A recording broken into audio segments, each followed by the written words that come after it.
Lakshmi Srinivasa jewelleries proprietors Duggi Srinivasarao, Duggi Abhinay, IT hub ఎదురుగా Yellandu cross road, Khammam. Konijerla Wyra union secretary. మా 2 మండలాల పరిధిలో ఒక 70 లారీలు ఉన్నాయి. మా ఓనర్లు మేమంతా కలిపి ఇక్కడ అసోసియేషన్ నడుపుకుంటున్నాం.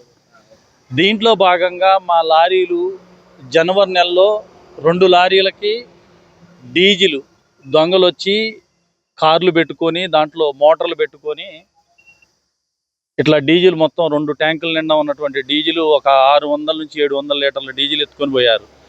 తర్వాత ఇంకొక 2 ఓనర్లే బ్యాటరీలు ఎత్తపోయారు.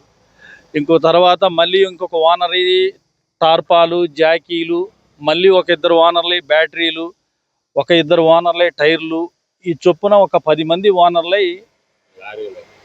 ఓనర్ల లారీలకి సంబంధించినటువంటి మెటీరియల్ దొంగిలించడం జరిగింది.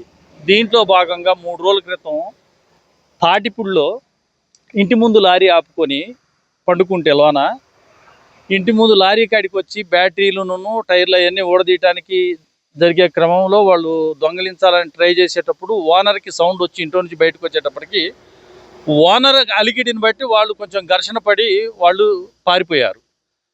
మేము దాని గురించి నిన్న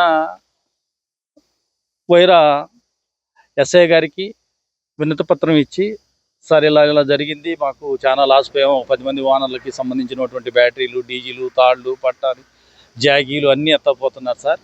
ఇట్ట జరిగిన సందర్భాల్లో మా దగ్గర ఉన్నటువంటి చిన్న చిన్న ఎవిడెన్స్లు అంటే 2 సీసీ ఫుటేజీలు తీసి చూపించాం. డీజిల్ దొంగిలించినప్పుడు 2 సీసీ ఫుటేజీలు ఉన్నాయి.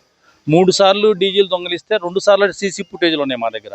అవి సార్కి చూపించిన తర్వాత సార్ కూడా ఏం చేశారంటే, ఇది మేము ఈ ఫుటేజ్ ఆధారంగా మేము కూడా వాళ్ళని ఐడెంటిఫై చేస్తాం, మా దగ్గర కూడా కొంత సమాచారం మేము సేకరిస్తామని చెప్పి ఎస్ఐ గారు చాలా మాకు ధైర్యాన్ని ఇచ్చి కొంచెం గట్టిగా చెప్పారు. మీకేం అన్యాయం జరగదు, నేనున్నాను, మీకోసం నేను వాళ్ళని పట్టుకొస్తాను, మీకు పోయిన వాటినన్నింటిని కూడా నేను వాళ్ళ దగ్గర నుంచి తిరిగి రికవరీ చేపిస్తాను అని చెప్పి ఎస్ఐ గారు రాత్రి మాకు మాట ఇచ్చారు.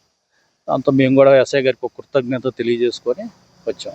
ఈరోజు మా మీడియా మిత్రులు మీరందరూ